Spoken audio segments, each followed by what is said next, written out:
मुंबई पूर्व आणि पश्चिमेला जोडणारा सायन पूल हा बंद होणार आहे। येत्या 1 ऑगस्ट पासून सायन पुलावर वाहतूक बंदी करण्यात येणार आहे। पुनर्बांधणीसाठी सायन पूल जुलै 2026 पर्यंत बंद असेल। तर या संपूर्ण ब्रिजचा आढावा घेतलाय आमचे प्रतिनिधी विनोद राठोड यांनी। 112 वर्ष जुना सायनचा हा पूल बंद करण्यात येणार आहे। या सायनच्या पुलाची पुनर्बांधणी करण्याचं काम सरकारने हाती घेतलं आहे। हा शिव स्टेशन आहे, त्या शिव स्टेशनच्या बाजूलाच हा सायन चा पूल आहे आणि या पुलावरून मोठ्या प्रमाणात गाड्यांचे वाहनांची आवाजावी असतात। मात्र आता 1 ऑगस्ट पासून हा मार्ग बंद करण्यात येणार आहे।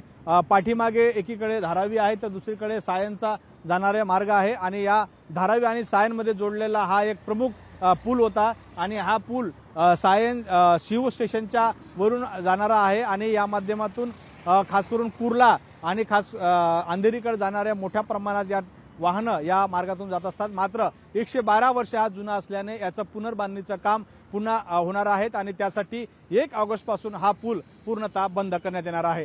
व्हिडिओ जर्नलिस्ट राजेश मनियारसह विनोद राठोड, लोकशाही मराठी, मुंबई। लोकशाही मराठी ऐका, पहा, जागरूक रहा।